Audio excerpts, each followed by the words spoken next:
Handa na ba ang inyong mga puso para sa isang kwentong susubok sa inyong pananaw tungkol sa pag-ibig at pagpaparaya? Halina't pakinggan natin ang isang salaysay na magpapatunay na kung minsan, ang pinakamalaking laban ay hindi nangyayari sa labas ng tahanan, kundi sa loob mismo nito.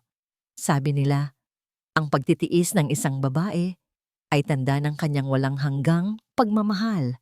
Pero paano kung ang pagtitiis na yon ang unti-unting pumapatay sa kanyang kaluluwa? Ano ang mangyayari kapag ang isang pusong matagal nang nagbibigay ay napagod ng umunawa at nagsabing, "Tama na"? Lumagapak sa sahig na gawa sa mamahaling nara ang maliit na travel bag ni Hiraya.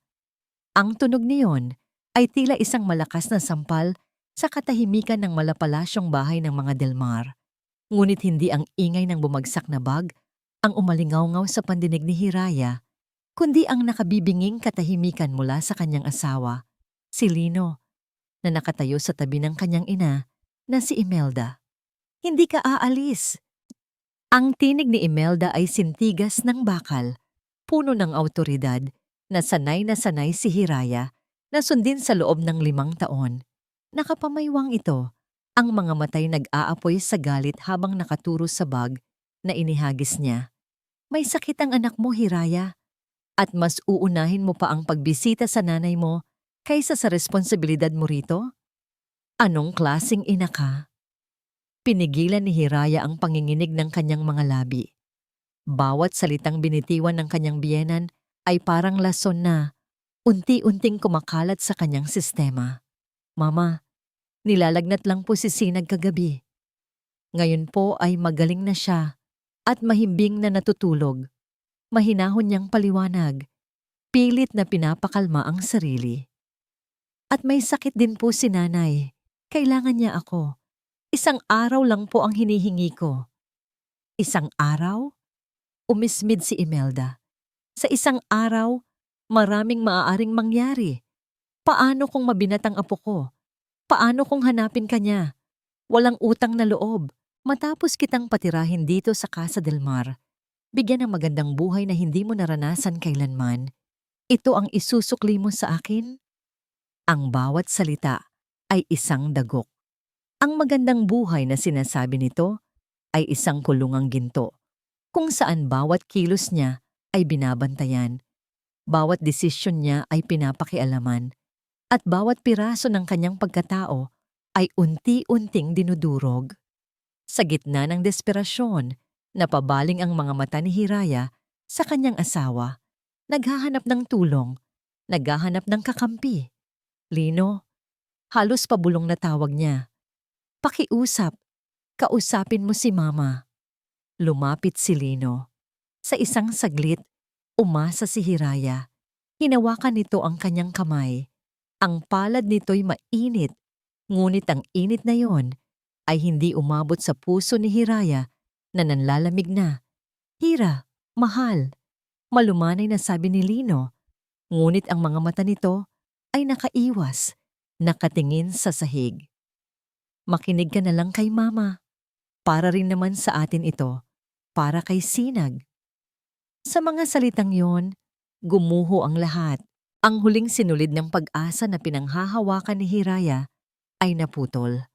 Tinitigan niya ang kanyang asawa, ang lalaking pinangakuan niya sa harap ng dambana. Tinitigan niya ang mga mata nito at ang nakita niya ay isang malaking kawalan. Walang pagtatanggol, walang pag-ibig, walang lino. Tanging anino lamang ng kanyang ina. Isang nakapapasong kirot ang gumuhit sa kanyang dibdib na mabilis na napalitan ng isang kakaibang kapayapaan. Isang malinaw at malamig na pagtanggap sa katotohanan. Hindi na siya nagsalita. Dahan-dahan niyang binawi ang kanyang kamay mula sa pagkakahawak ni Lino. Yumuko siya, hindi dahil sa pagsuko, kundi para damputin ang travel bag na nasa sahig. Ang bawat hibla ng tela niyon ay tila sumisimbolo sa kanyang dignidad na matagal nang nayurakan. Pinagpagan niya ito na para bang inaalis ang dumi at saka siya tumayo ng tuwid. Sa unang pagkakataon, sa loob ng 5 taon, hindi takot o pagmamakaawa ang laman ng kanyang mga mata, kundi isang matatag na desisyon. Hindi na niya tinignan pa si Lino o si Imelda. Walang salitang namutawi sa kanyang bibig. Nagsimula siyang maglakad patungo sa pinto. Ang bawat hakbang ay mabigat ngunit tiyak. Ang bawat yabag sa makintab na sahig ay isang deklarasyon ng kanyang paglaya. Saan ka pupunta? Bastos kang bata ka. Bumalik ka rito? Sigaw ni Imelda mula sa kanyang likuran. Hindi siya lumingon. Nagpatuloy siya sa paglalakad. Hiraya! Narinig niyang tawag ni Lino. Ngunit ang boses nito'y walang lakas, walang paninindigan. Binuksan niya ang pinto. Ang sikat ng araw mula sa labas ay tila sumalubong sa kanya, isang pangako ng bagong umaga. At pagkatapos, isinara niya ito, kalabog. Ang malakas na tunog ng pagsasara ng pinto ay nag-iwan ng matinding katahimikan sa loob ng Casa del Mar. Sa labas, nakatayo si Hiraya, yakap ang kanyang bag. Sa unang pagkakataon, hindi siya sumunod. At sa pagsara ng pinto, alam niyang may isinara rin siyang isang kabanata ng kanyang buhay magpakailanman. May mga pinto tayong isinasara hindi para tapusin ang isang kabanata, kundi para bigyan ng sarili ng pagkakataong magsimula ng panibago. Ngunit ang unang hakbang palabas sa nakasanayan ay laging puno ng takot at pag-aalinlangan. Para kay Hiraya, ang pagsakay sa isang tricycle palayo sa Villa Calinaw ay hindi lang isang simpleng pag-alis. Ito ay isang paglalakbay, pabalik sa isang lugar kung saan ang pagmamahal ay hindi nanunumbat at ang pag-unawa ay hindi kailangang ipagmakaawa.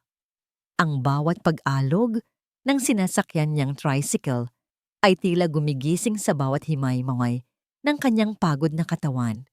Nakatanaw lamang si Hiraya sa labas, pinagmamasdan ang mga pamilyar na tanawin ng bayang tila naging banyaga sa kanya. Ang hangin na humahampas sa kanyang mukha ay malamig, ngunit hindi nito kayang palamigin ang apoy na nagsisimulang mag-alab sa kanyang dibdib. Isang apoy na pinaghalong galit, sakit, at isang kakatwang pakiramdam ng kalayaan. Ilang minuto pa at huminto ang tricycle sa tapat ng isang maliit ngunit malinis na bahay. Ang bakod na kawayan ay may kalumaan na at ang mga halaman sa munting hardin ay simple lamang. Ngunit para kay Hiraya, ang lugar na ito ay mas enggrande pa kaysa sa Casa del Mar. Ito ang kanyang tahanan, ang tunay niyang tahanan. Bumaba siya at nagbayad. Sa pagpihit niya sa kinakalawang na trangka, isang pamilyar na figura ang lumabas mula sa pinto. Ang kanyang ina, si Luz Salcedo. May bahid ng pag-aalala ang mukha nito, ngunit nang magtama ang kanilang mga mata, napalitan iyon ng walang kapantay na pagmamahal. Anak, iyon lang ang sinabi ni Aling Luz at iyon lang ang kinailangan ni Hiraya. Ang pader na itinayo niya sa paligid ng kanyang puso sa loob ng 5 taon. Ang pader na pinatibay ng bawat masasakit na salita, bawat luhang pilit na pinigilan, bawat kabiguan, ay biglang gumuho. Nabitawan niya ang kanyang bag. Tumakbo siya at isinubsob ang kanyang muka sa dibdib ng ina. At doon humagulgol siya. Isang iyak na matagal na niyang kinimkim. Isang iyak na naglalaman ng lahat ng sakit, pangungulila at pagtitiis. Naramdaman niya ang mga braso ng ina na yumakap sa kanya ng mahigpit. Isang yakap na nagsasabing, "Nandito ako. Ligtas ka." Shh! Sige lang anak. Ilabas mo lang lahat. Malumanay na bulong ni Aling Luz habang marahan nitong hinahaplos ang kanyang buhok. Walang paghuhusga, walang tanong. Tanging dalisay na pag-unawa at pagmamahal lamang. Dinala siya ng ina sa loob, sa maliit ngunit maaliwalas na sala. Pinaupo siya sa lumang sopa na kabisado na ang hugis ng kanyang katawan mula sa kanyang kabataan. Kumuha ito ng isang basong tubig at iniabot sa kanya. Nanginginig ang mga kamay ni Hiraya habang tinatanggap iyon. Nang bahagyan ng humupa ang kanyang pag-iyak at tanging mga hikbi na lamang ang natitira, Nagsimula siyang magkwento. Isinalaysay niya ang lahat. Ang pagkontrol ni Imelda sa bawat aspeto ng kanyang buhay, mula sa pagkain na inihahanda niya, sa damit na isinusuot, hanggang sa paraan ng pagpapalaki kay Sinag. Ikinuwento niya ang bawat masasakit na salitang natanggap, ang bawat pagpapahiyang tiniis. At ang pinakamasakit sa lahat, ang pananahimik ni Lino. Ang pagiging anino lamang nito na laging kumakampi sa ina na iniiwan siyang mag-isang harapin ng lahat. Si Aling Luz ay nakinig lamang. Ang tanging ginawa nito ay ang hawakan ng kanyang kamay. Pinipisil ito sa tuwing may namumuong luha sa mata ng anak. Sa bawat salitang lumalabas sa bibig ni Hiraya, tila may nababawas na tinik sa kanyang dibdib. Nang matapos siya, isang mahabang katahimikan ang namayani. Hindi ito katahimikang nakakabingi, kundi isang katahimikang nagbibigay ng espasyo para sa paghilom. Iginala ni Hiraya ang kanyang mga mata sa paligid. Ang kanyang tingin ay napadpad sa pader. Nakasabit pa rin doon ang mga luma niyang ipininta noong dalaga pa siya. Mga larawan ng karagatan, ng mga bulaklak, ng isang babaeng nakatingin sa abot tanaw, puno ng pag-asa at pangarap. Isang paalala ng kung sino siya bago siya naging si Gingara del Mar. Isang paalala sa Hiraya na may mga pangarap.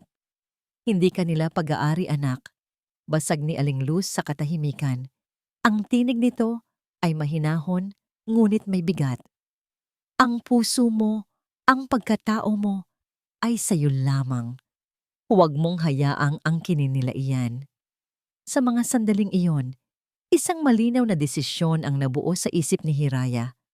Ngunit bago pa niya ito mais sa tinig, tumunog ang kanyang telepono. Nanginginig niyang kinuha ito mula sa kanyang bulsa. Pangalan ni Diwa, ang matalik niyang kaibigan, ang nakarehistro sa screen. "Hello!" Sagot niya, ang boses ay garalgal pa rin. "Hira, nasaan ka? Tumawag si Lino sa akin, hinahanap ka. Anong nangyari?" Nag-aalalang tanong ni Diwa mula sa kabilang linya. "Umalis ako, Diwa. Hindi ko na kaya," sagot ni Hiraya, at muling namuo ang luha sa kanyang mga mata. "Mabuti naman," ang hindi niya inaasahang sagot ni Diwa. "Mabuti naman at natauhan ka na rin. Huwag kang iiyak lang dyan, Hiraya. Magpakatatag ka. Ipakita mong hindi ka nilalaruan." Ang matapang na boses ng kaibigan ay nagbigay sa kanya ng karagdagang lakas. Ngunit habang sila'y nag-uusap, isa pang tawag ang pumasok. Call waiting. Napahinto siya nang makita ang pangalan ni Lino. "Diwa, teka lang. Tumatawag si Lino." Paalam niya. "Huwag mong sagutin kung hindi ka pa handa." Babala ni Diwa. "Kailangan ko," sabi ni Hiraya, at tinanggap ang tawag. Huminga siya ng malalim. "Hello?" Walang pag-aalala. Walang pagtatanong kung kumusta na siya. Ang narinig niya mula sa kabilang linya ay isang boses na malamig at may bahid ng inis. Isang boses na sanay na siyang naririnig. "Umuwi ka na." Galit na galit si Mama. Ang bawat metro na tinatahak ng tricycle pabalik sa Villa Calinaw ay parang 1 kilometrong paglalakbay patungo sa bibig ng bulkan. Mahigpit ang hawak ni Hiraya sa kanyang cellphone, ang mga salita ng kanyang ina, at ni Diwa ay umuulit-ulit sa kanyang isipan. Nagsisilbing baluti sa kanyang puso na basag. Ngunit nagsisimula ng tumibay. Hindi na siya ang Hirayang umalis kaninang umaga na parang basang sisiw.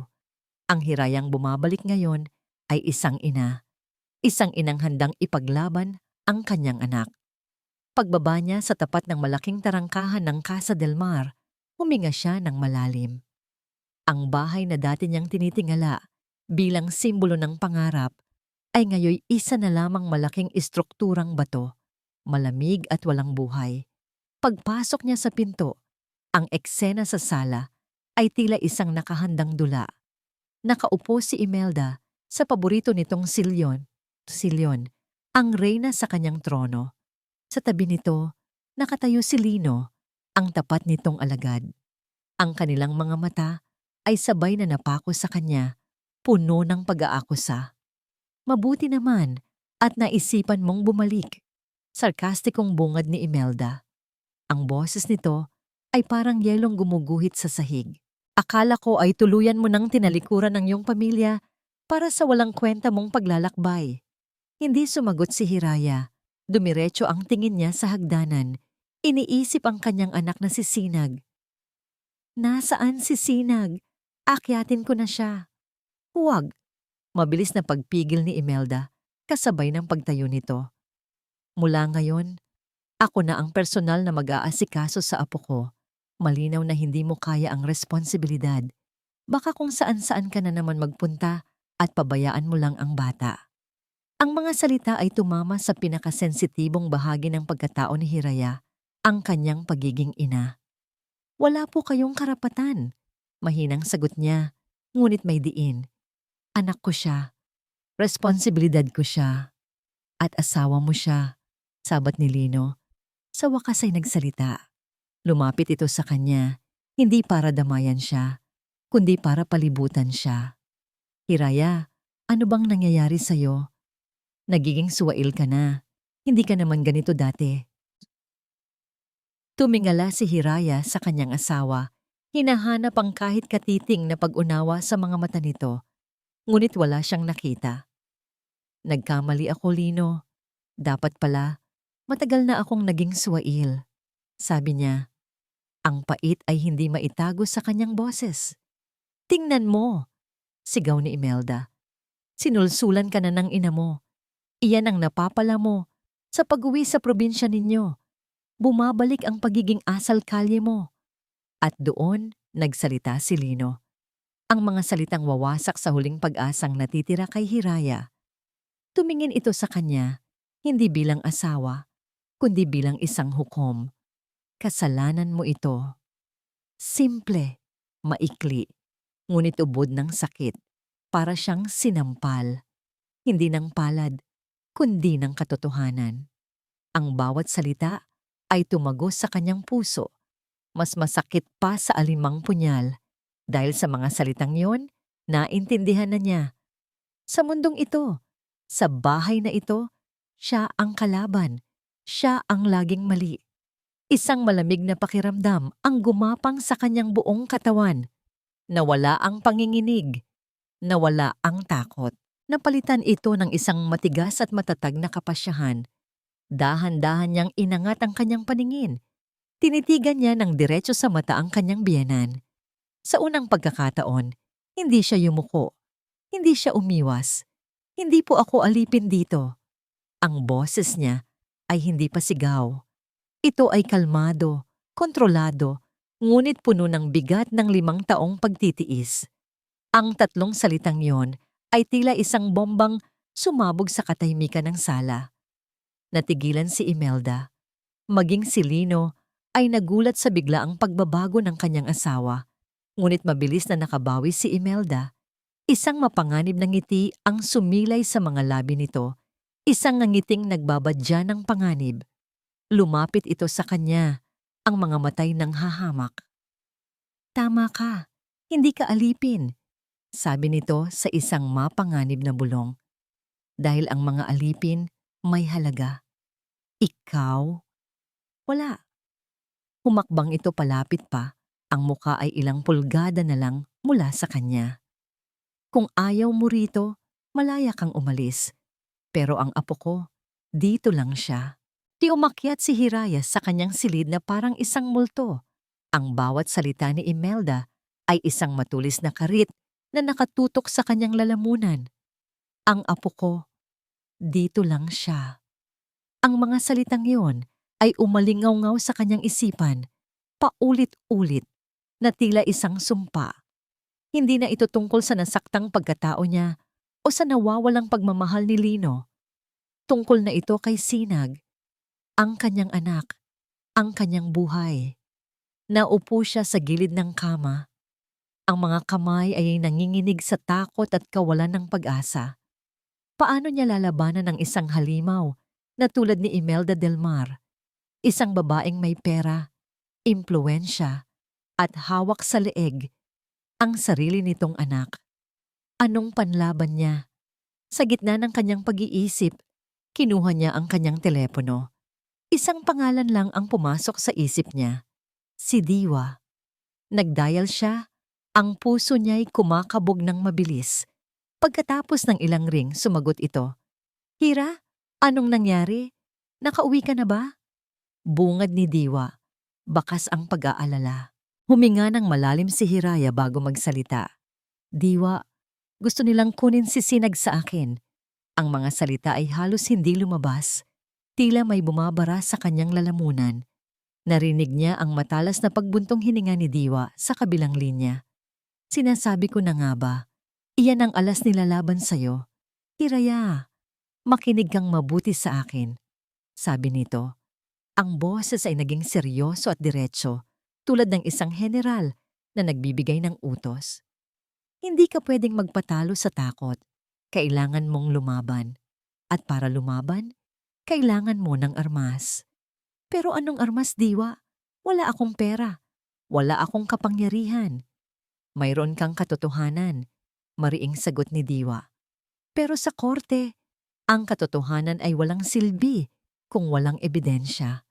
Ang ginagawa nila sa'yo, iyang araw-araw na panlalait at pagpapahirap sa emosyon mo, may pangalan yan sa batas. Psychological abuse. Kailangan mong patunayan yan. Kailangan mong mag-ipon ng ebidensya. Paano? Isang sandaling katahimikan. At pagkatapos ay sinabi ni Diwa ang mga salitang magpapabago sa lahat. I-record mo sila, Hira. Gamitin mo yung cellphone mo. Bawat pagtaas nila ng boses, bawat panunumbat, bawat masasakit na salita. I-record mo. Huwag mong hahayaang mawala sa hangin ang mga yon. Gawin mo silang bala. Pagkatapos ng tawag, matagal na nakatitig si Hiraya sa kanyang telepono. Ang maliit na bagay na yon ay hindi na lang isang paraan para makipag-usap. Ito na ngayon ang kanyang tanging pag-asa, ang kanyang lihim na sandata. Kinabukasan, sa oras ng paghahanda ng tanghalian, isinagawa ni Hiraya ang kanyang plano. Pumasok siya sa kusina. Ang puso niya'y dumadagundong sa kanyang dibdib. Dahan-dahan niyang kinuha ang telepono mula sa kanyang bulsa.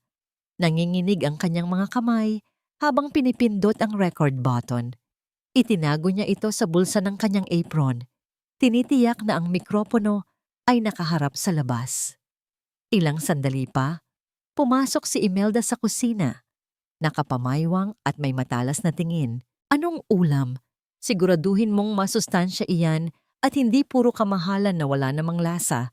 Bungad nito, sinisiyasat ang bawat galaw niya. Sinigang na baboy po, Mama, sagot ni Hiraya. Pilit na pinapakalma ang kanyang boses. Sinigang na naman, umismid ito.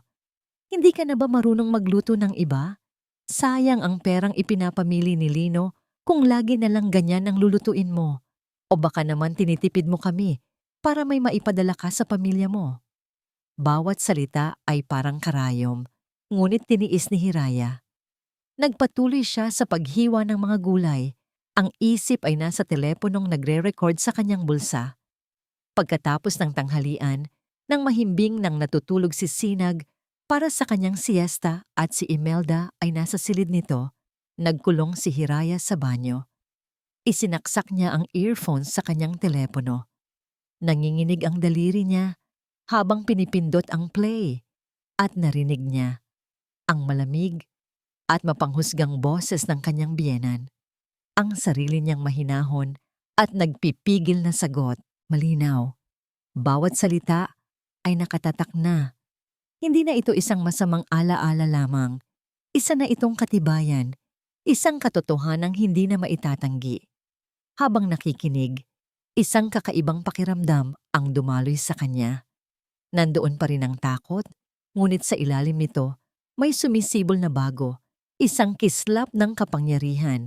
Hindi na siya ganap na walang magawa. Sa wakas, mayroon na siyang panlaban. Gabi na nang umuwi si Lino, may dala itong isang paper bag mula sa isang mamahaling department store. Inabot niya ito kay Hiraya, isang bagong bestida, isang mamahaling pabango. Para sa'yo, mahal. Peace offering.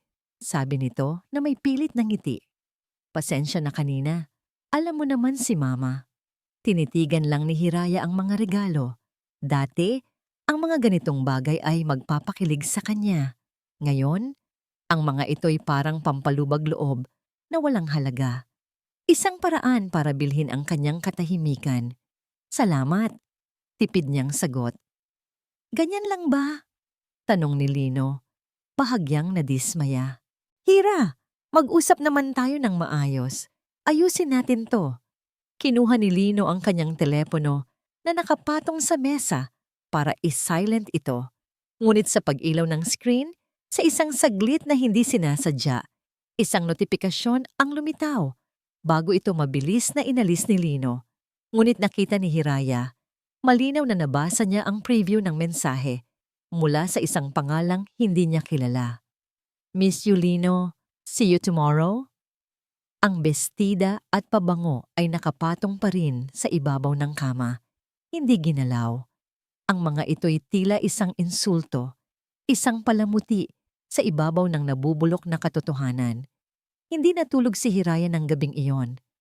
Bawat paghilik ni Lino sa kanyang tabi ay parang isang talim na humihiwa sa kanyang dibdib. Ang bawat paghinga nito ay isang paalala ng kasinungalingang ibinubuga nito kasama ng hangin. Miss you, Lino. See you tomorrow. Ang mga salita ay nakaukit sa kanyang isipan. Sino ang babaeng yon? Kailan pa ito nagsimula? Ang mga tanong ay parang mga asidong dahan-dahang tumutunaw sa anumang natitirang pagmamahal sa kanyang puso. Ang pagmamahal ay napalitan ng isang mapanganib na binhi ng pagdududa, isang binhing kailangan niyang diligan ng katotohanan, gaano man ito kasakit. Kinabukasan, kumilos siyang parang walang nangyari. Naghanda siya ng almusal, inasikaso si Sinag, at hinarap ang mga mapanuring mata ni Imelda. Ngunit sa likod ng kanyang mga ngiti at mahinahong pagkilos, ang kanyang isip ay nagtatrabaho na parang isang detektib. Naghihintay siya ng tamang pagkakataon. Dumating iyon ng hapon. Pagod na umuwi si Lino mula sa opisina at dumiretso sa pagtulog para sa isang maikling siesta. Sa ibaba, abala si Imelda sa pakikipag-usap sa telepono sa isa sa mga amiga nito. Si Sinag ay tahimik na naglalaro sa kanyang silid. Ito na ang pagkakataon. Dahan-dahan, pumasok si Hiraya sa kanilang silid. Ang puso niya ay kumakarera. Nakita niya ang wallet ni Lino na nakapatong sa bedside table, katabi ng cellphones nito. Ito ang unang hakbang. Ang paghalungkat sa gamit ng asawa ay isang bagay na hindi niya naisip na gagawin kailanman, ngunit hindi na siya ang dating Hiraya. Nanginginig ang kanyang mga kamay habang binubuksan ang wallet. Sa loob, nakita niya ang mga credit card, kaunting pera, at isang luma nilang litrato noong bago pa lang silang magkasintahan. Masaya at walang muwang. Isang kirot ang dumaan sa kanyang puso, ngunit ipinagpatuloy niya. Sa isang lihim na bulsa, may nakita siyang mga resibo. Ang una ay mula sa isang mamahaling restaurant na hindi pa niya napupuntahan para sa 2 tao. Ang petsa ay noong 1 linggo, sa araw na sinabi ni Lino na may overtime siya sa trabaho. Ang ikalawa ay mas masakit. Resibo mula sa isang hotel. Isang deluxe room para sa isang day use. Ang petsa ay noong nakaraang buwan, sa araw na nagpaalam si Linong may business trip sa kalapit na probinsya. Napahawak si Hiraya sa kanyang bibig upang pigilan ang isang hikbi. Ang ebidensya ay malamig at malinaw, ngunit kailangan pa niya ng isa pa. Ang pinakamatibay sa lahat, ang kanyang mga mata ay napunta sa cellphone ni Lino. Ito na ang huling pinto. Ang pinto patungo sa impyerno. Alam niyang mali, ngunit mas mali ang lokohin. Dinala niya ang telepono sa banyo at nilock ang pinto. Pinakinggan niya ang paligid, tahimik. Narinig niya ang lagaslas ng tubig mula sa shower sa kabilang silid. Naliligo na si Lino. Mayroon siyang ilang minuto. Huminga siya ng malalim at binuksan ang telepono. Sa kabutihang palad, walang password. Ang kanyang mga daliri ay tila may sariling isip habang hinahanap ang messaging app. At doon, nakita niya ang pangalan ng babae. Clarice. Binuksan niya ang kanilang pag-uusap. Ang mga unang mensahe ay tila pangkaibigan lamang. Ngunit habang nag-i-scroll siya pataas, sa mga nakaraang linggo at buwan, ang mga salita ay naging mas malagkit, mas mapangakit, mas mapusok. Sana ikaw na lang ang kasama ko pag-uwi. Yung halik mo kanina, hindi ko makalimutan. Thank you for today, Lino. You make me feel like a real woman. Ang bawat mensahe ay isang sampal. Isang malakas at sunod-sunod na sampal sa kanyang mukha, sa kanyang puso, sa kanyang buong pagkatao. Ang huling pag-asa na baka nagkakamali lang siya. Ang huling hibla ng paniniwala sa kanilang pagsasama ay biglang napunit, nagkapira-piraso. Hindi na niya kinaya. Isinandal niya ang kanyang noo sa malamig na pinto ng banyo. Kumuha siya ng tuwalya at isinaksak sa kanyang bibig para walang makarinig. At doon, sa sahig ng banyong iyon, umiyak siya ng walang tunog. Ang mga luha ay bumuhos na parang isang bukal na matagal nang natuyo. Mga luha ng pagkakanulo, mga luha ng isang babaeng ginawang tanga, mga luha para sa 5 taon na inakala niyang pag-ibig, ngunit isa palang malaking panloloko. Ang kanyang layunin ay nagbago sa isang iglap. Hindi na niya gustong ayusin ang kanilang pamilya. Paano mo aayusin ang isang bagay na sa simula pa lang ay sira na? Ang gusto na lang niya ay tumakas. Ang gusto na lang niya ay lumaya. Nang maubos na ang kanyang mga luha, napalitan ito ng isang bagay na mas malamig at mas matigas. Galit, isang dalisay at nag-aapoy na galit. Pinunasan niya ang kanyang mga pisngi. Mabilis at may determinasyon, binuksan niya ang kamera ng kanyang sariling telepono. Isa-isa niyang kinuhanan ng litrato, ang mga resibo. Kinuhanan niya ng litrato ang bawat mensahe sa pag-uusap nila ni Clarice, bawat detalye, bawat ebidensya ng pagtataksil. Pagkatapos, binuksan niya ang kanyang contact list at pinindot ang pangalan ni Diwa. Ipinadala niya ang lahat ng litrato at kasunod niyon, nagtipa siya ng isang maikling mensahe. Isang mensaheng naglalaman ng lahat ng kanyang sakit, galit at desisyon. Tulungan mo ako. Ang mga sumunod na araw sa Casa del Mar ay naging isang tahimik na larangan ng digmaan. Si Hiraya ay kumikilos na may bagong tindig. Wala na ang dating yumuyukong anino. Napalitan ito ng isang babaeng may malamig na determinasyon sa kanyang mga mata. Hindi na siya umiiwas sa tingin ni Imelda. Hindi na siya nagpapaliwanag sa bawat kilos niya. Ang kanyang mga sagot ay maikli at diretsyo. Ang kanyang presensya ay naging isang tahimik na paghamon. Ang pagbabagong ito ay agad na napansin ni Imelda. Ang isang reyna ay laging alam kapag ang isang alipin ay nagsisimula ng mag-isip na parang isang kalaban. At hindi niya ito pinalampas. Kung hindi na niya kayang kontrolin si Hiraya sa pamamagitan ng mga salita, gagamitin niya ang tanging bagay na alam niyang kahinaan nito, si Sinag. Nagsimula ito sa mga maliliit na bagay. Isang hapon, habang tinutulungan ni Hiraya si Sinag sa kanyang takdang aralin, pumasok si Imelda sa silid na may dalang isang mamahaling laruang robot. Sinag, apo, malambing na tawag nito. Isang tono na bihirang marinig ni Hiraya. Tingnan mo ang regalo ni Lola sa'yo. Mas maganda yan kaysa sa mga luma mong laruan. Agad na napukaw ang atensyon ng bata. Wow, Lola! Thank you po! Tumakbo ito at niyakap ang kanyang lola. Halika! Doon tayo maglaro sa sala, sabi ni Imelda. At sinulyapan si Hiraya nang may pagtatagumpay sa mga mata. Hayaan mo na muna si mama mo. Marami siyang ginagawa. Baka pagod na siya sa pag-aalaga sa'yo. Isang munting tusok sa puso ni Hiraya, ngunit hindi siya kumibo. Pinanood lang niya ang kanyang anak. na masayang sumunod sa lola nito, iiwan ang kanilang ginagawa.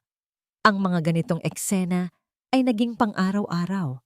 Si Imelda, na dati walang pakialam sa apo, maliban sa pag-uutos, ay biglang naging ang pinakamabait na lola sa buong mundo. Dinadala niya si Sinag sa parke nang hindi nagpapaalam kay Hiraya. Binibilhan niya ito ng matatamis kahit alam niyang ipinagbabawal ito ni Hiraya bago mananghalian. At sa gabi, bago matulog ang bata, lagi niyang sinisiguradong mayroon siyang mga kwentong ibubulong dito. Isang gabi, habang hinahalikan ni Hiraya si Sinag para patulugin, nagsalita ang bata sa isang inosenteng tinig. "Mama, are you mad at me?" Nagulat si Hiraya. "Bakit mo naman nasabi iyan, anak?" "Of course not. Mahal na mahal ka ni Mama." "Kasi po, Lola said you don't love me anymore. Kaya daw po lagi kang malungkot at tahimik." Sabi ng bata. Ang mga mata ay nagsusumamo ng kasiguraduhan. Para siyang sinaksak ng paulit-ulit. Ang lason ay hindi na lang para sa kanya. Ipinapasa na ito sa isipan ng kanyang anak. Niyakap niya si Sinag ng mahigpit. "Huwag kang maniniwala doon, anak. Ikaw ang buhay ni Mama. Kahit anong mangyari, hinding-hindi magbabago iyon." Nang gabing iyon, hinarap ni Hiraya si Imelda sa sala. "Mama, pakiusap po. Huwag nating idamay si Sinag dito." Ngumisi lang si Imelda. "Idamay? Bakit, may problema ba, Hiraya? Nag-aalala ka bang mas mapamahal na sa akin ang apo ko?" "Siguro nga dapat lang dahil ako hindi ko siya iiwan." Ang bawat salita ay isang patama, isang kalkuladong pag-atake. Ang digmaan ay lumala pa.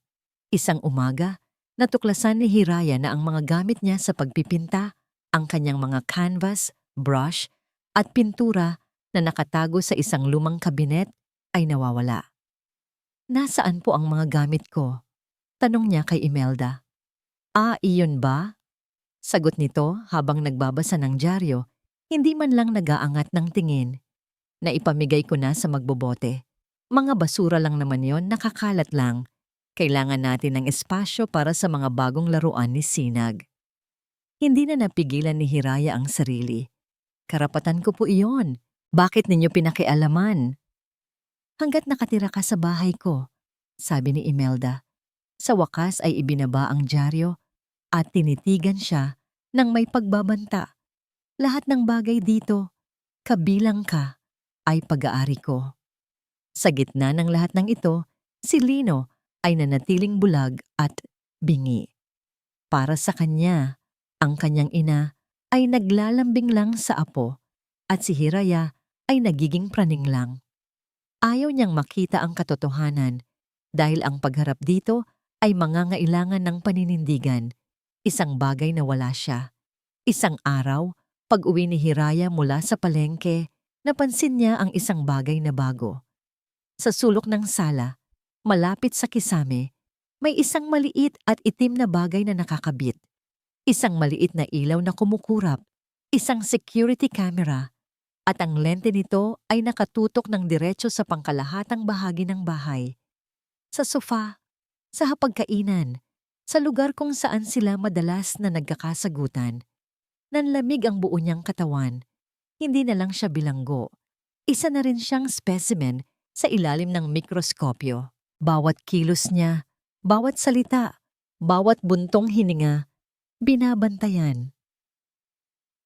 Sa isang laro ng chess, merong isang galaw na tinatawag na sakripisyo, kung saan isusuko mo ang isang pyesa para makakuha ng mas malaking kalamangan. Ngunit paano kung ang digmaan ay nangyayari sa loob ng isang pamilya? Anong piyesa ang kaya mong isakripisyo para manalo? Para kay Imelda Del Mar, ang sagot ay malinaw. At sa kanyang huling desperadong galaw, ipinakita niya na kahit ang dugo ng kanyang dugo ay handa niyang gawing pain para lamang masira ang reyna sa kabilang panig. Ang araw na yon ay kaarawan ng isang malayong kamag-anak ng mga Del Mar. Nagpasya si Imelda na magdaos ng isang maliit na salo-salo sa kanilang bahay. Para sa mga bisita, Ito ay isang masayang pagtitipon. Para kay Hiraya, ito ay isa na namang entablado kung saan kailangan niyang gampanan ang papel ng isang perpektong asawa at manugang. Habang abala siya sa pag-aasikaso sa mga bisita, ang kanyang mga mata ay hindi nawawala kay Sinag na masayang naglalaro sa hardin. Ang presensya ng security camera sa sala ay laging nasa likod ng kanyang isipan, isang paalala na siya ay patuloy na binabantayan. Ang isa sa mga pagkaing inihanda ni Hiraya ay ang kanyang espesyal na fish cakes, paborito ni Lino. Ngunit alam niyang hindi ito maaaring kainin ni Sinag. Ang bata ay may mild allergy sa ilang uri ng seafood. Hindi ito nakamamatay, ngunit nagdudulot ito ng matinding pangangati, pamamantal sa balat, at hirap sa paghinga. Ito ay isang bagay na paulit-ulit niyang ipinapaalala sa buong pamilya.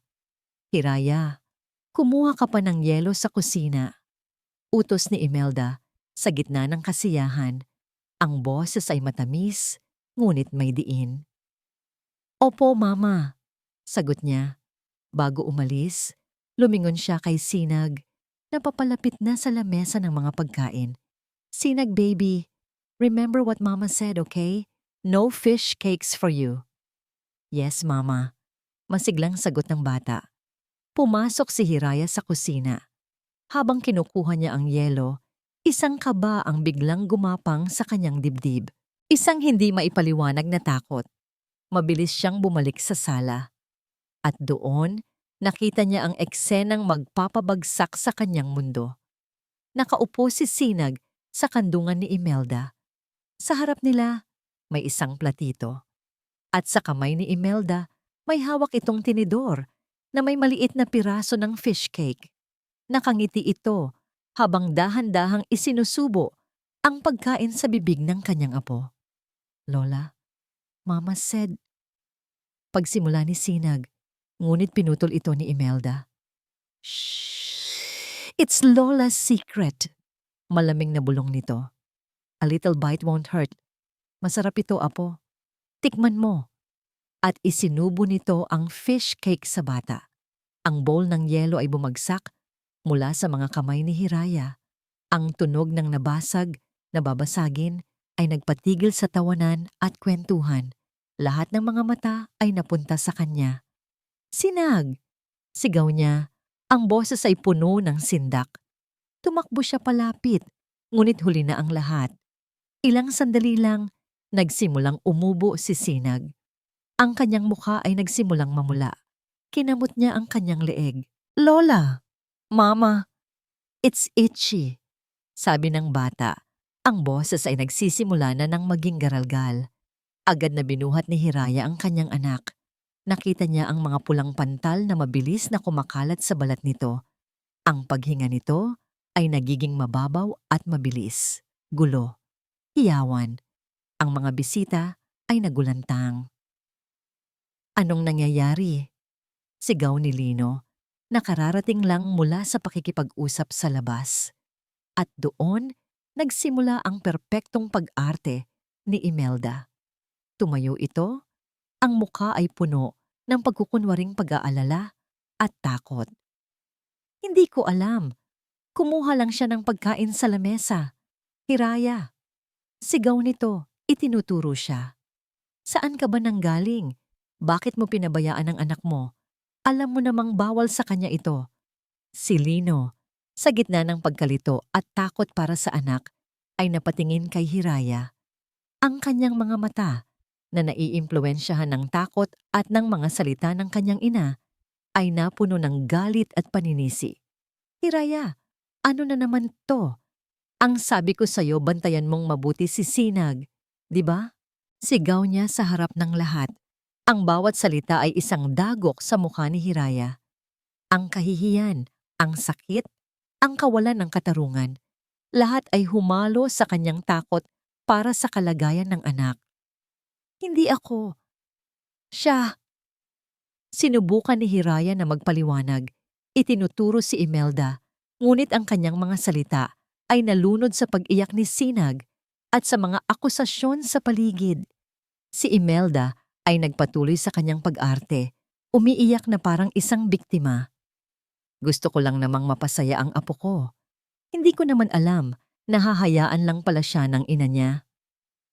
Ang mga salita ni Imelda ang tumatak sa isip ni Lino.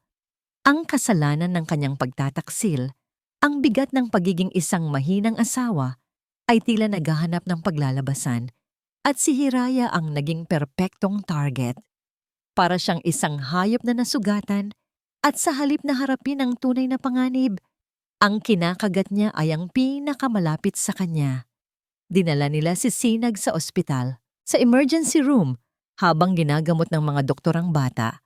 Ang tunay na hatol ay ibinaba ni Lino sa labas.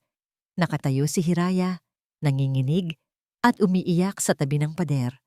Lumapit si Lino, hindi para aluin siya, kundi para itulak siya palayo. Ang kanyang mukha ay isang maskara ng galit at pagkasuklam. Hindi ko alam kung anong nangyayari sa'yo, Hiraya. Nasisiraan ka na yata ng bait. Sabi niya, ang boses ay malamig at walang anumang emosyon. Baka kailangan mo munang lumayo.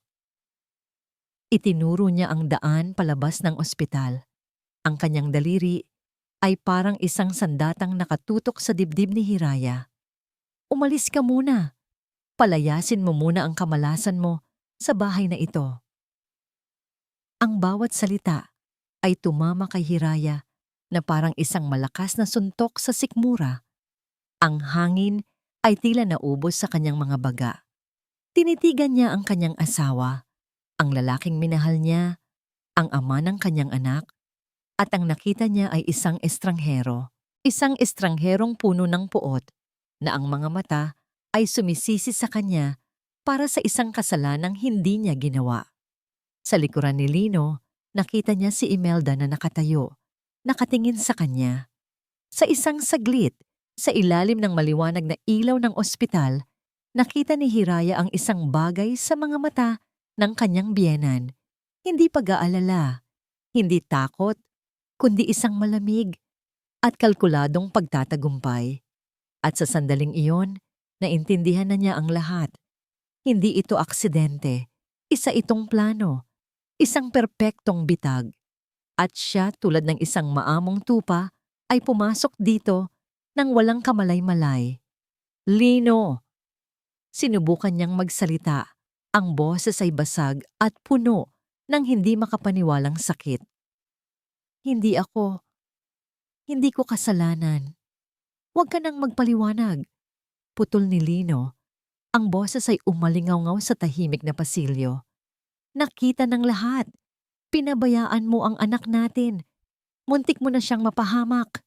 Hindi na niya kayang makipagtalo.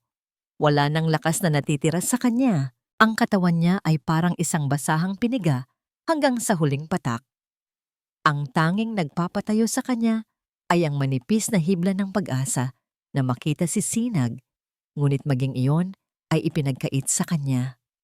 Huwag kang mag-alala, sabi ni Lino. Ang boses ay puno ng pangungutya. Kami na ng mama ang bahala kay Sinag. Mas ligtas siya sa amin. Mas ligtas siya kapag malayo sa'yo. Iyon na ang huling dagok. Ang mga salitang iyon ay ang balang tuluyang pumatay sa anumang natitirang pagmamahal o paggalang niya para kay Lino. Tumalikod si Hiraya. Hindi na siya nagsalita. Wala nang luhang lumalabas sa kanyang mga mata. Pakiramdam niya ay tuyo na ang mga ito. Nagsimula siyang maglakad palayo. Bawat hakbang ay mabigat, na para bang ang sahig na semento ng ospital ay naging malapot na putik. Narinig niya ang mga bulungan ng mga taong nakakita sa eksena. Naramdaman niya ang kanilang mga mapanghusgang tingin, ngunit wala na siyang pakialam. Naglakad siya palabas ng ospital, patungo sa malamig na hangin ng gabi. Walang direksyon, walang patutunguhan. Ang tanging dala niya ay ang damit na suot niya, ang kanyang telepono sa bulsa, at ang isang pusong basag na basag at dinurog hanggang sa maging pulbosa. Ano ang mas masakit kaysa sa pagsara ng pinto sa iyong harapan? Iyon ay ang malaman na ang nag-utos na isara ito ay ang taong minsan nang nangakong bubuksan para sa iyo ang lahat ng pinto sa mundo. Sa gabing iyon, sa labas ng matatayog na pader ng Casa del Mar, natuklasan ni Hiraya ang pinakamalupit na uri ng lamig. Hindi ang lamig ng hangin, kundi ang lamig ng isang pusong tuluyan ng nanigas. Parang isang panaginip. Isang masamang panaginip na hindi niya magawang magising. Naglakad si Hiraya palayo sa ospital nang walang tiyak na direksyon, ngunit ang kanyang mga paa ay tila may sariling isip. Dinala siya nito pabalik sa iisang lugar na tinawag niyang tahanan sa loob ng 5 taon. Dinala siya nito pabalik sa Villa Calinaw, pabalik sa Casa del Mar. Nakatayo siya ngayon sa harap ng dambuhalang tarangkahang bakal. Ang mga ilaw sa loob ng bahay ay nakasindi, isang malupit na paalala ng init at buhay na ipinagkakait sa kanya. Sa isa sa mga bintana sa itaas, alam niyang natutulog ang kanyang anak. Ang kanyang sisinag. Ang pag-iisip pa lang na yon ay parang isang punyal na muling ibinaon sa kanyang dibdib. Ligtas kaya siya? Hinahanap kaya siya nito? Alam kaya ng kanyang munting anghel na ang ina nito ay nasa labas, nanginginig sa lamig? Isang hibla ng desperadong pag-asa ang nagtulak sa kanya. Itinaas niya ang kanyang kamay at pinindot ang doorbell. Ang tunog niyon ay umalingaw-ngaw sa katahimikan ng gabi, isang mahinang pakiusap. Naghintay siya. Walang sumagot. Pinindot niya itong muli. Sa pagkakataong ito ay mas matagal, mas mariin. Ang tunog ay mas desperado. Ngunit ang tanging isinukli sa kanya ng bahay ay isang malupit na katahimikan. Walang lumabas, walang nagbukas ng pinto. Ang pag-asa ay napalitan ng mapait na pagtanggap. Itinatakwil na siya. Kinuha niya ang kanyang telepono. Ang mga daliri niya ay naninigas sa lamig habang hinahanap niya ang pangalan ni Lino. Nagring ito 1, 2, 3, 4. Ang bawat pagring ay isang pagdurusa, isang pagpapahiya sa sarili. At pagkatapos, ang boses mula sa automated system. The number you have dialed is currently unavailable. Hindi ito unavailable. Ayaw lang nitong sagutin. Ibinaba niya ang tawag. Pakiramdam niya ay hinubaran siya ng huling piraso ng kanyang dignidad. Ang lakas na nagdala sa kanya roon ay biglang naglaho. Dahan-dahan siyang napaupo sa malamig na semento, ang likod ay nakasandal sa matigas na pader sa tabi ng tarangkahan. Niyakap niya ang kanyang mga tuhod, sinisikap na protektahan ang sarili mula sa hanging gumuguhit sa kanyang balat. Ngunit walang makakaprotekta sa kanya mula sa sakit na nasa loob. Natalo na siya. Iyon ang katotohanang sumasampal sa kanya. Wala siyang anak, wala siyang asawa, wala siyang tahanan. Isa siyang talunan. Isang basahan na matapos gamitin ay basta na lang itinapon sa labas. At kasabay ng pagtanggap sa mapait na katotohanan yon, nagsimulang pumatak ang langit. Hindi isang malakas na buhos, kundi isang malamig at walang tigil na ambon. Ang maliliit na patak ng ulan ay dumadampi sa kanyang mukha, humahalo sa mga luhang hindi niya namalayang dumadaloy na pala mula sa kanyang mga mata. Doon, sa labas ng tarangkahang bakal, sa ilalim ng umiiyak na langit, gumuho si Hiraya. Ngunit sa gitna ng kanyang paghihinagpis, isang bagay ang biglang umilaw sa dilim. Ang screen ng kanyang telepono, may tumatawag. Nanginginig niyang itinaas ito. Sa kumukurap na liwanag, nabasa niya ang pangalan. Diwa. Sinagot niya ang tawag, ngunit walang salitang lumabas. Ang tanging nagawa niya ay ang humikbi. At pagkatapos, ang hikbi ay naging isang malakas na hagulgol.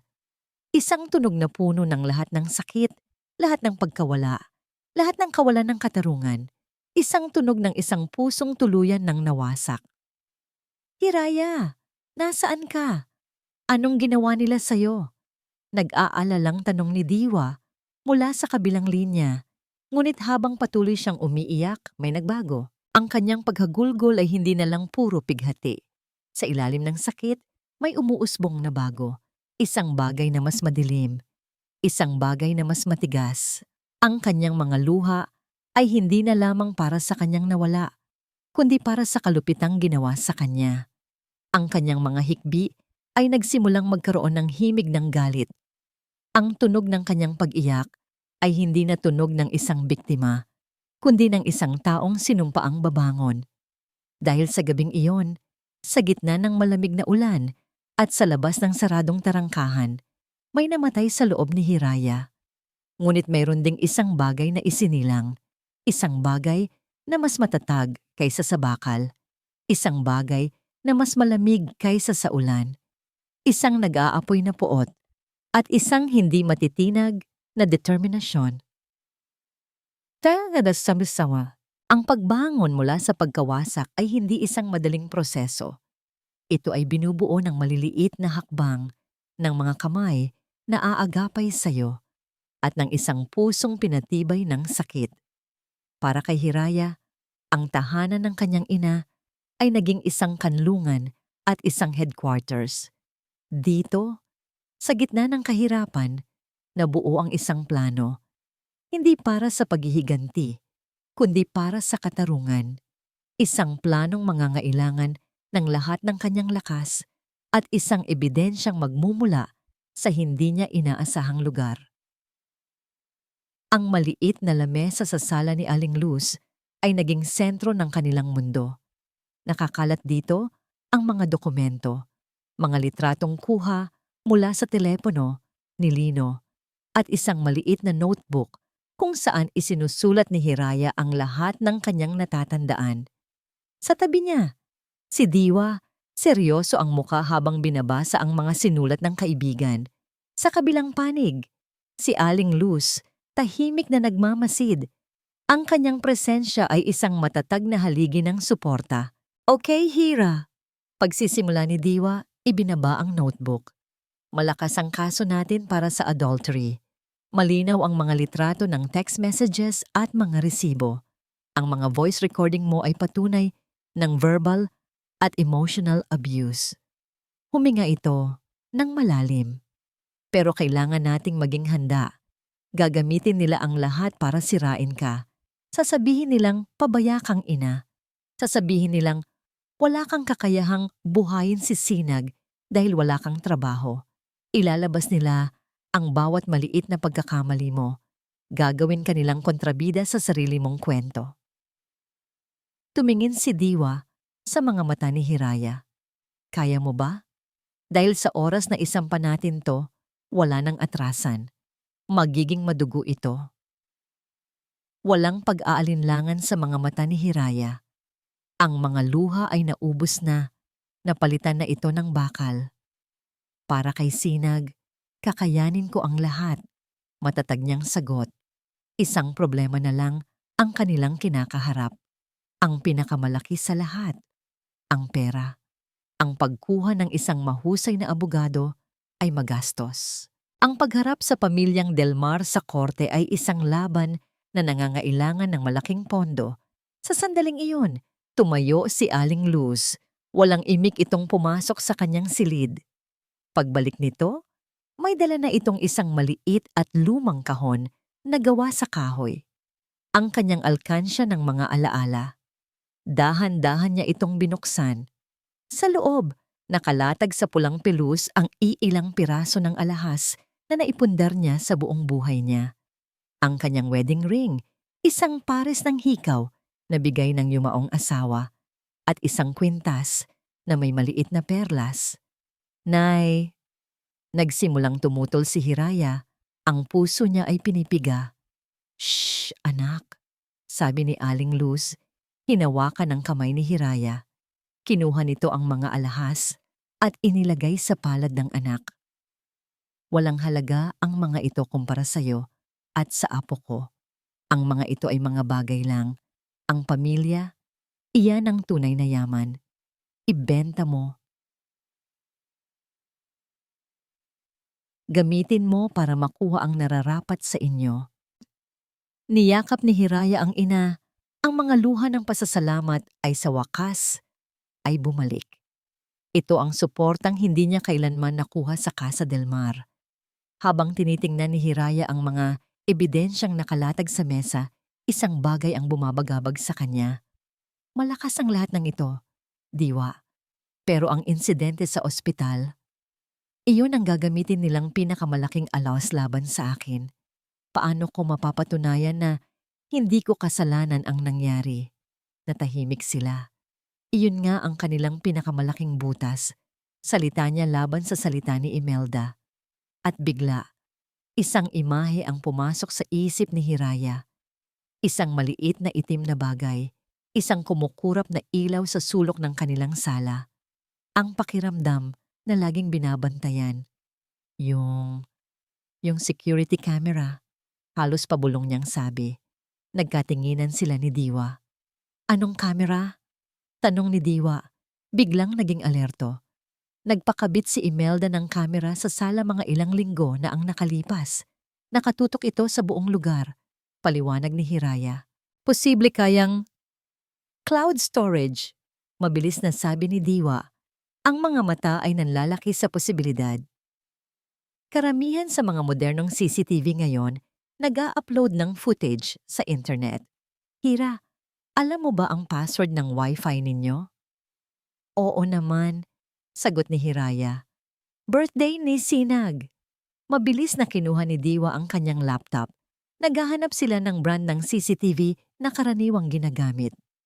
Sa tulong ng kaunting hula at ng kaalaman ni Hiraya sa mga posibleng password na gagamitin ni Lino, na karaniwan ay pangalan din ni Sinag o petsa ng kanilang kasal, sinubukan nilang i-access ang online portal.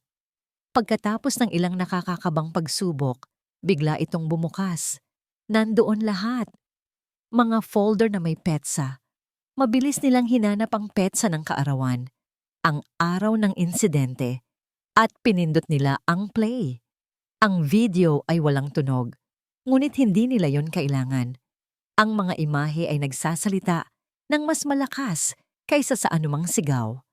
Kitang-kita nila ang buong eksena.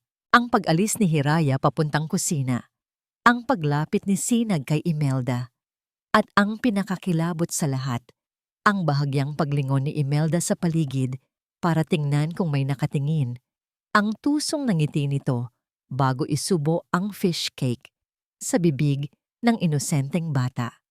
Ang lahat ay nakunan. Malinaw na parang sikat ng araw. Napahawak si Aling Luz sa kanyang bibig. Ang mga mata ay puno ng pangingilabot. Si Diwa ay napamura ng mahina. Si Hiraya ay hindi kumibo. Nakatitig lang siya sa screen. Ang kanyang puso ay hindi na nasasaktan, kundi nanlalamig sa galit. Ito na ang huling ebidensya, ang hindi maitatangging patunay ng kasamaan ni Imelda. Sa gitna ng kanilang katahimikan, biglang tumunog ang telepono ni Hiraya.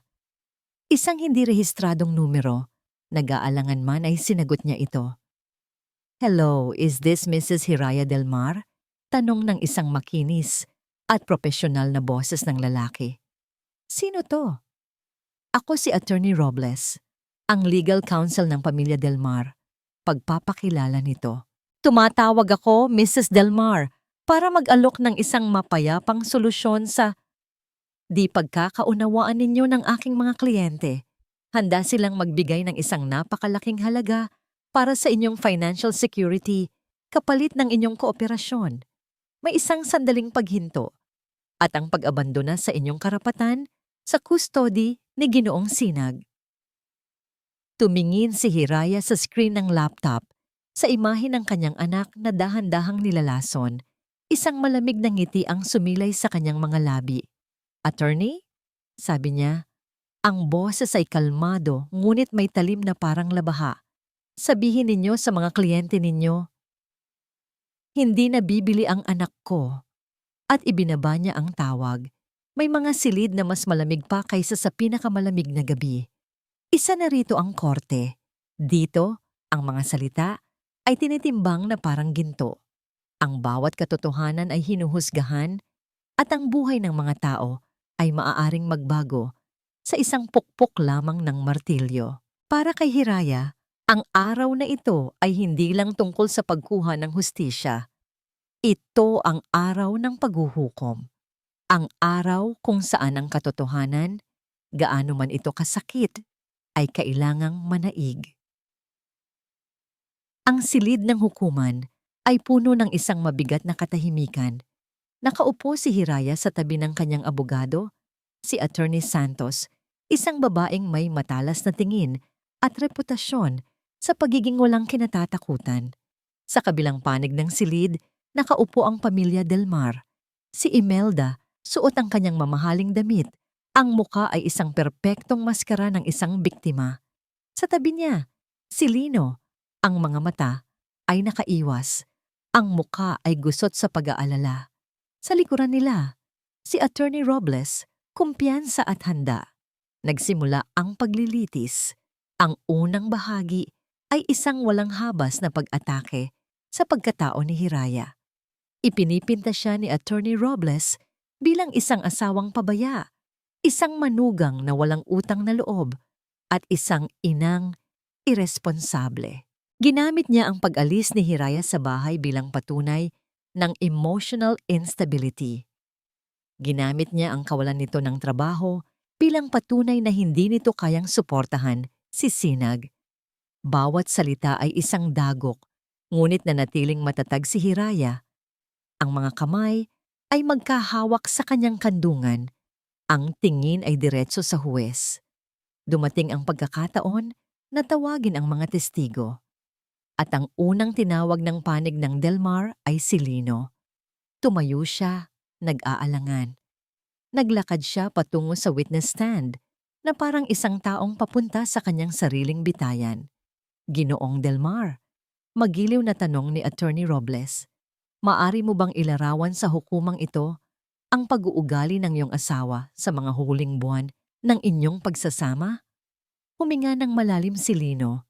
Tumingin siya saglit kay Hiraya, ngunit agad ding umiwas. Tumingin siya sa kanyang ina na banayad na tumango sa kanya. Naging mahirap siyang pakisamahan. Nagsimula si Lino. Ang boses ay mahina. Lagi siyang nagagalit. Lagi siyang nagrereklamo. Tila ba walang tama sa lahat ng ginagawa namin ng ina ko. At ang insidente sa ospital, Ginoong Del Mar, ano ang iyong nakita? Nakita ko ang anak ko na nahihirapang huminga. Sabi ni Lino, ang boses ay nanginginig na. At si Hiraya, wala siya. Pinabayaan niya ang aming anak. Ang bawat salita ay kasinungalingan, ngunit sa paraan ng pagkakasabi ni Lino, ito ay naging isang makapaniwalang katotohanan. Naramdaman ni Hiraya ang mga mata ng mga tao sa silid na nakatutok sa kanya, puno ng paghusga. Ngunit hindi siya kumibo. Naghintay siya. Nang matapos ang panig nila, oras na para kay Attorney Santos. Your Honor, sabi niya, tumayo ng may awtoridad. Wala na po kaming ibang tatawaging testigo, ngunit meron po kaming isang huling ebidensya na nais naming ipresenta sa hukumang ito. Nagkatinginan si Attorney Robles at si Imelda, may bahid ng pagtataka sa kanilang mga mukha. Isang malaking screen ang inilabas at inilagay sa harap ng lahat. Ang ebidensyang ito, Your Honor, ay isang video footage na nakuha mula sa isang security camera na naka-install sa loob mismo ng tahanan ng mga Del Mar sa araw mismo ng insidente. Sa pagkarinig nito, biglang naniga si Imelda sa kanyang upuan. Ang kulay sa kanyang mukha ay unti-unting nawala. Napatingin siya kay Lino na ngayon ay nakatingin din sa kanya. Ang mukha ay puno ng pagkalito at pinindot ni Attorney Santos ang play. Isang nakabibinging katahimikan ang bumalot sa buong silid hukuman. Ang tanging maririnig ay ang mahinang ugong ng projector. Sa screen, ang sala ng Casa Del Mar ay lumitaw. Ang masayang pagtitipon. At pagkatapos, ang eksena. Si Hiraya, papasok sa kusina. Si Sinag, lumalapit kay Imelda. Si Imelda, lumingon sa paligid. Ang tusong ngiti. Ang fish cake na isinubo sa bata. Ang lahat ay malinaw, hindi mapagkakaila. Isang tahimik na pelikula ng kalupitan. Narinig ang mga mahihinang bulungan at gasp mula sa mga tao sa gallery.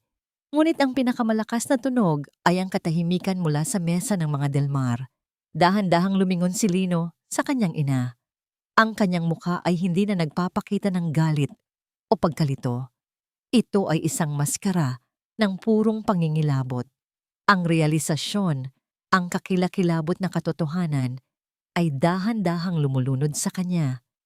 Tila ba sa unang pagkakataon, nakita niya ang tunay na halimaw na matagal nang nagtatago sa likod ng mukha ng kanyang ina. Hindi, bulong niya. Mama, anong ginawa mo? Ngunit si Imelda ay hindi na siya pinansin. Ang kanyang mga mata ay nanlilisik, nakatutok kay Hiraya. Ang maskara ng pagiging biktima ay tuluyan ng nalaglag, inilalantad ang galit at pagkasuklam sa ilalim nito. Bigla itong tumayo. Kasalanan niya ang lahat. Sigaw nito. Itinuturo si Hiraya. Ang boses ay matinis at puno ng kamandag. Mula nang dumating ang babaeng yan, sinira niya ang pamilya ko. Inagaw niya ang anak ko. Ahas siya. Ahas. Order in the court. Order in the court. Sigaw ng huwes. Malakas na ipinupukpok ang kanyang martilyo.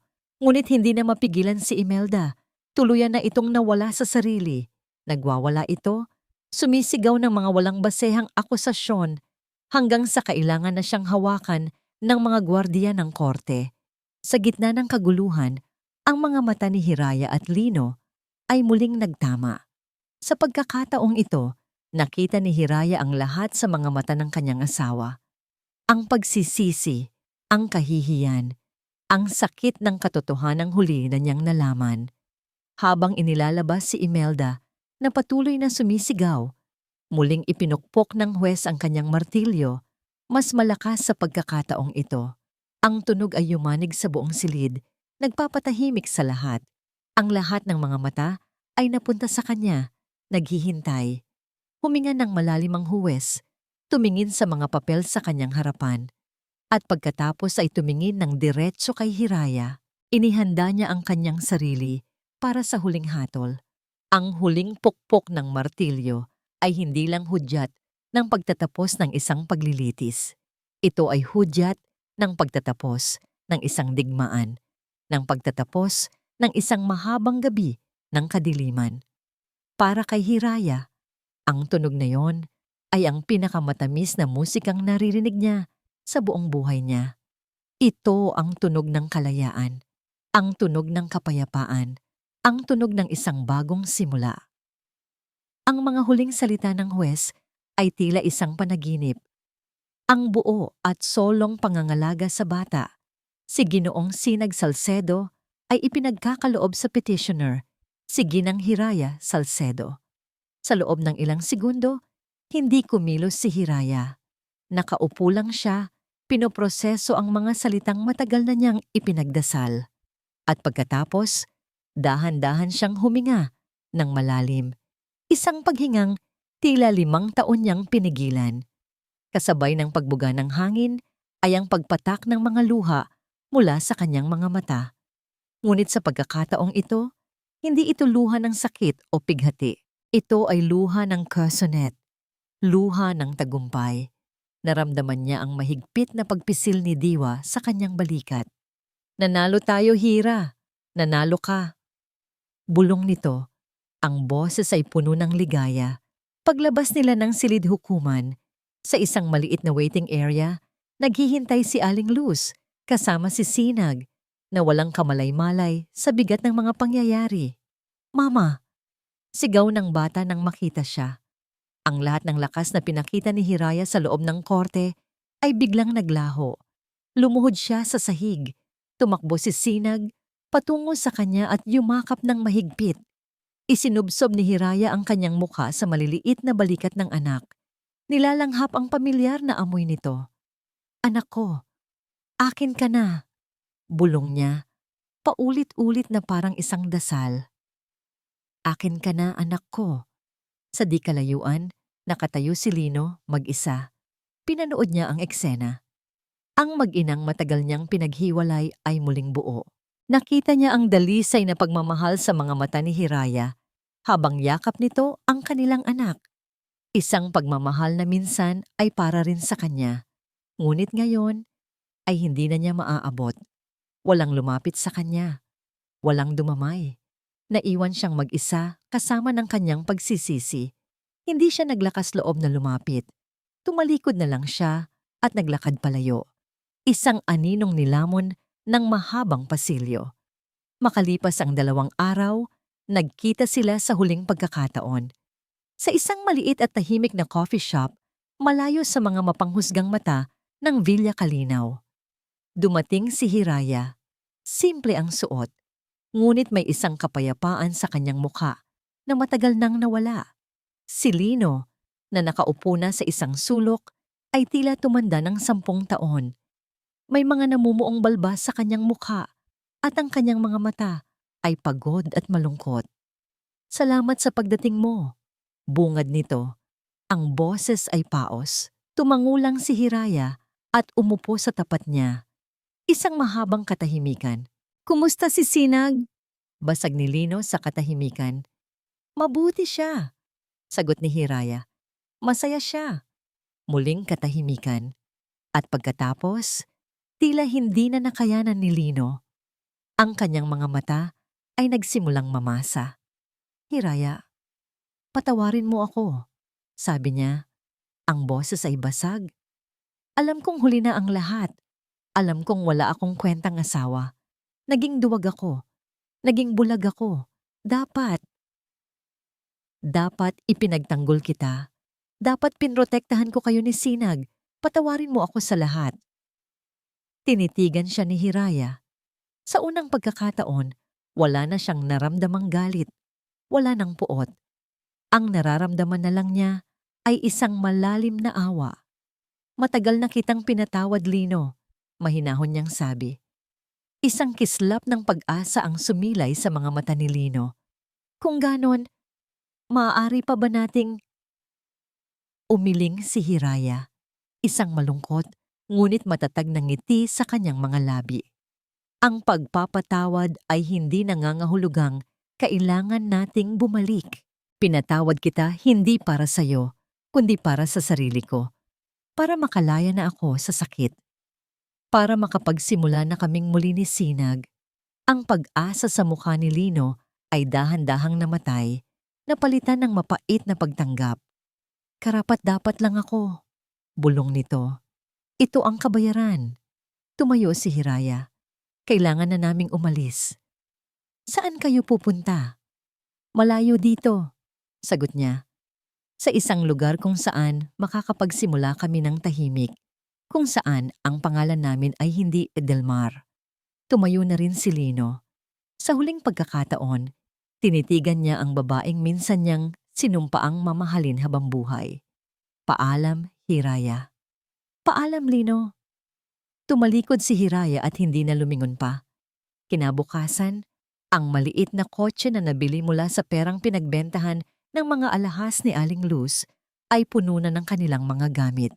Si Sinag ay masayang nakaupo sa passenger seat. Sabik sa kanilang adventure, si Hiraya ang nasa driver's seat. Pinaandar niya ang makina. Habang dahan-dahan nilang tinatahak ang daan palabas ng Villa Calinaw, sumulyap siya sa rearview mirror. Doon, nakita niya ang papaliit na imahe ng bayang nagbigay sa kanya ng matinding sakit, ngunit nagturo rin sa kanya kung paano maging matatag. Saglit lang ang kanyang pagsulyap, at pagkatapos, ibinaling niya ang kanyang tingin sa harap, sa mahabang daan na naghihintay para sa kanila. Ang bawat pagtatapos ay isang binhi ng panibagong simula. Ang bawat sugat na naghilom ay nag-iiwan ng isang pilat na magpapaalala hindi ng sakit, kundi ng katatagang natutunan. Para kay Hiraya at sa kanyang anak, ang pag-alis sa Villa Calinaw ay hindi isang pagtakas, kundi isang paglalakbay patungo sa isang pangakong sila mismo ang lumikha. Isang pangako ng kapayapaan, kalayaan, at isang buhay kung saan ang pagmamahal ay hindi na kailanman kailangang ipaglaban. Ilang buwan ang lumipas. Ang sikat ng araw ay malayang pumapasok sa malaking bintana ng isang maliit, ngunit maaliwalas na apartment. Hindi ito kasing laki ng Casa del Mar, ni wala itong mamahaling kasangkapan, ngunit ang bawat sulok nito ay puno ng init at buhay. May amoy ng bagong timplang kape sa hangin at ang mahinang tunog ng musika mula sa isang lumang radyo. Dito, ang katahimikan ay hindi nakakabingi. Ito ay mapayapa. Sa isang sulok, malapit sa bintana, nakaupo si Hiraya sa harap ng isang puting canvas. Ang kanyang buhok ay nakatali lang ng simple. Suot niya ay isang lumang t-shirt na may mga mantsa ng pintura. Sa kanyang kamay, hawak niya ang isang brush. At sa kanyang mukha, isang ngiting matagal nang nawala. "Mama, look!" Napalingon si Hiraya. Lumalapit sa kanya si Sinag. Ang mga mata ay nagniningning sa tuwa. May hawak itong isang piraso ng papel, isang drawing. "Ano yan, anak?" tanong niya. Ibinababa ang kanyang brush. Ipinakita ni Sinag ang kanyang obra. Gawa ito sa Crayola. May 2 tao sa drawing, magkahawak kamay sa ilalim ng isang malaking araw na nakangiti. Ang isa ay maliit at ang isa ay malaki. "It's you and me, Mama," masayang sabi ng bata. "We are happy." Niyakap ni Hiraya ang kanyang anak, mahigpit. "Oo, anak. We are very happy." Bulong niya, pinipigilan ng luhang namumuo sa kanyang mga mata. Luha ng purong kaligayahan. Sa nakalipas na mga buwan, unti-unti nilang binuo ang kanilang bagong mundo. Sa tulong ng perang natira at ng kaunting suporta mula sa kanyang ina, nakahanap sila ng mauupahan sa isang syudad kung saan walang nakakakilala sa kanila. At dito, muling natagpuan ni Hiraya ang kanyang sarili. Nagbukas siya ng isang maliit na online art shop. Sa simula, iilan lang ang nakakapansin, ngunit hindi siya sumuko. Ipininta niya ang lahat ng emosyon na kanyang kinimkim, ang sakit, ang pag-asa, ang paglaya. At dahan-dahan, ang kanyang sining ay nagsimulang makahanap ng mga pusong nakakaintindi. Habang nakayakap pa rin sa kanya si Sinag, isang pamilyar na tunog ang narinig niya mula sa kanyang laptop na nasa lamesa. Isang ting. "Mama, you have a message," sabi ni Sinag. Dahan-dahan silang lumapit sa laptop. Binuksan ni Hiraya ang kanyang email at doon, nabasa niya ang isang mensahe na nagpakabog sa kanyang puso. Subject, Order Confirmation. "Dear Ms. Hiraya Salcedo, good day. We are happy to inform you that your painting, Bagong Umaga Pariba Ko, has been sold. Congratulations on your first sale." Napatitig si Hiraya sa screen, ang kanyang unang obra na nabenta. Hindi ito tungkol sa pera.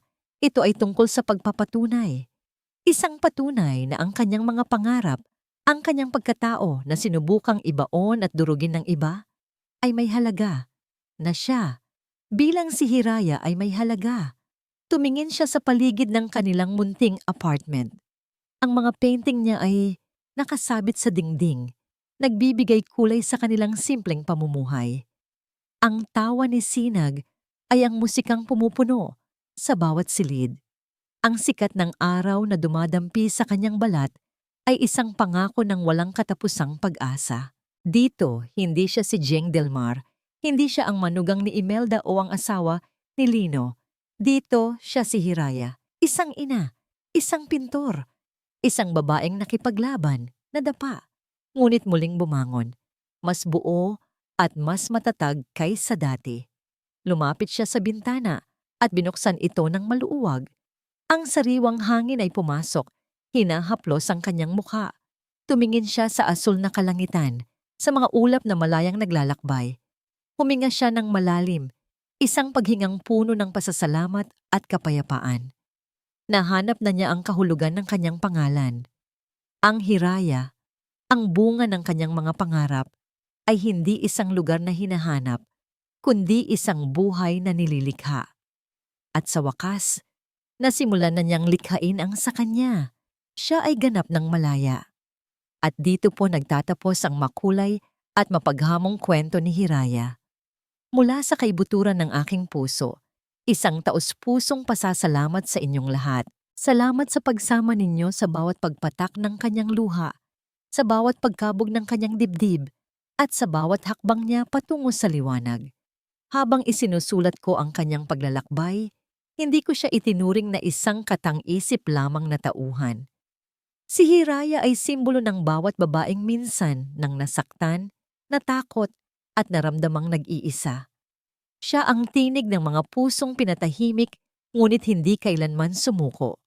Ang kanyang kwento ay isang paalala sa ating lahat na ang tunay na pag-ibig ay hindi kailanman ng aabuso o naninikil. Ito ay isang awit ng pag-asa na nagsasabing sa kabila ng pinakamadilim na gabi, laging may sisikat na bagong umaga.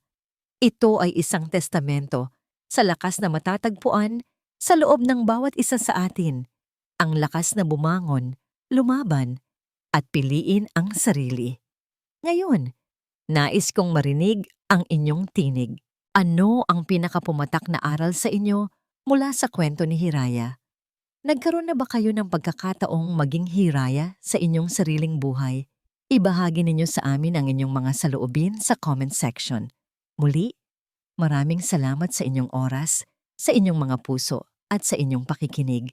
Hanggang sa muli nating pagkikita sa panibagong paglalakbay ng puso.